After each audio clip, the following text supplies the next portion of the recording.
Right then, it's Wednesday and I'm back out of the office and I'm doing the family stuff. And well, the little one is doing gymnastics. I'm out here reading the news, seeing what's going on. And what's going on is United have had another bid unsuccessful for Mason Mount. United have submitted a bid of £45 million plus £5 million in add-ons. Chelsea have countered it with £60 million plus £5 million in add-ons. Now, I'd like to just throw this out there. Chelsea are getting obscene amounts of money from all over the place, which might help United's case in terms of that they're raising money elsewhere, and the pressure on United then to supply all of their FFP workaround is a little bit lessened. May or may not be the case. Ultimately, we're not really going to know. What we do know is they've just allowed Kovacic to go for 30 million, 25 million. So they're asking for twice as much for a player who's out of contract next season. It feels like United are being had off here. So that's from David Ornstein. So David Ornstein, exclusive, United have made an improved bid for Mason Mount. Proposal 45 plus 5. Chelsea counter with 60. I think the only thing United do now is we go 50 cash, done and dusted. And I'd still be happy with that. If it creeps up, like 60 doesn't feel right. 50 feels a bit more right. So I'll go with 50, not 60. It says United have a limit while Chelsea are trying to comply with the 24-year-old's wishes. Maybe the next move from United angle is that Mason Mount makes a public declaration of his interest in a transfer. That usually seems to push teams towards the sale a little bit. It says no agreement, but getting closer. Romano says Chelsea rejected second bid, official bid for Mason Mount was rejected after a few hours. Proposal was 50 million, as per David Ornstein. Chelsea always wanted more. And then Nizaar Kinsella has also said Mason Mount is keen to join MUFC this summer, but fears he could be priced out of a move. Now, there's a couple of ways that United can play this. And on one hand, so many people, and I'm sure so many of you guys in the comments are going to say the exact same thing. Just pay the money and get the player. Why are we messing about? But ultimately, United do have our own financial obligations, and you're talking here about millions of pounds, to the extent where if you actually look what United get in terms of ticket revenue over the course of a season, you see how vast the sums are when it comes to transfer fees. United could have allowed every single person in for free for some of the money that we've squandered on wages and players, and not a lot of it either, by the way. We could easily have been letting people in for free. I think in the course of a year, it's somewhere in the region of, is it 50, 60 million pound that the club get in gate receipts and stuff.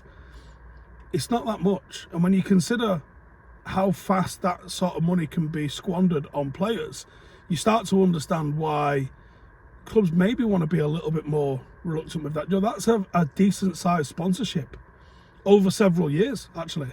You know, your main shirt sponsorships are in the region of 30 to 50 million pound a year, but then your smaller ones are in the region of like £1 and £2 million a year. So when you're talking transfer fees, this sort of money, you know, it is a vast amount of money that people are talking about. And we've wasted so much as a club. I'd like to see us get a grip of it. I'd like to see us be a little bit meaner. I'd like to see us do this. In terms of Mason Mount, I think I've said all along, at £80 million, I have got zero interest in United signing Mason Mount. Zero. But at 40 million, I'll pick him up. I'll go pick him up. Now 50 million starts getting into the is the better out there territory. I think he's very good. But like I said, once you start getting into it's the same with Declan Rice, and I'll probably be doing another video talking about Declan Rice later on today. But I think Declan Rice is a fine player. Fine. Not, ooh, fine. Fine. I think he's a good Premier League player. He might even be very good. And there's a chance I've underestimated him a little bit. West Ham fans think he's the fucking walking messiah, but that's because they haven't seen a world-class player in 30 fucking years. I think he's decent. But when he's going to cost you more than Jude Bellingham, there's no deal there for me. No deal whatsoever there for me. He is not a better player than Jude Bellingham. Oh, he's played in the Bundesliga and Jude's played in the Premier League. All right, well, we could look at when they played together in the same team, and he's been completely outshone by him. So we'll talk about Rice in another video. But on Mason Mount, it'd be very, very interesting if United move for this one, because I have done a video on how Mason Mount fits in. And I think I come round to the idea of having Mason Mount in the team during the process of making that video. I can understand why Erik ten Hag wants him, because of seeing the flexibility that it offers us. I think we move towards having a single pivot. I think we ask Bruno to do a lot more shuttling, a bit more of a Mazzala, a bit more of someone that's going to do more donkey work and more running.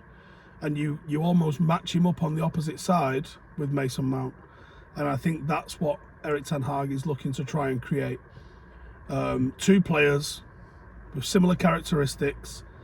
They both provide goals. They both provide assists. They're both going to work in the channel in the half space. And I think they're both going to be attack-minded. And you then have someone like a Casemiro behind them with a defence that's pushed right up. You invert the full-back, so you go to a 2 and then a 3, which is your 6 with the 2 full-backs alongside him. And then you have a forward line of 5. Wingers providing the width. Your 2 attacking 8s in the channels, which is where Bruno and Mount would operate. And then a striker central to those. I think that logically makes a lot of sense. And the defensive output that you get and the shuttling that you get from Mason Mount means that there's not really a backward step in that. The only sort of backward step with him is physically, he's not the biggest. And if you was looking to bring Mount and Rice in at the same time, you're looking at, well, just on the fees that the clubs want alone, you're talking like 170-80 million pound outlay. And honestly, you could probably get 3 genuinely world-class players for that. I mean, Casado's not going for anywhere near that sort of cash. And he would be a huge improvement in the squad. So, as much as we all like to think that there's no movement going on and the ownership is... the ownership situation is delaying bids, I don't think it is. I think there's probably been budgets agreed prior to the window opening, and things could change once the new owner comes in, but I think there's probably a relatively modest budget. I think it'll be circa 100 million plus sales. So I think there's sales that need to be made.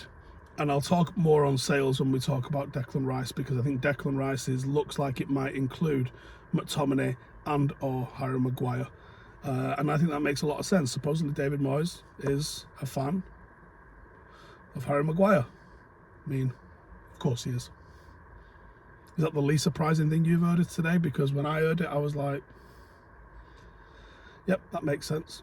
Anyway, let me know your thoughts. How high are you willing to go for Mason Mount?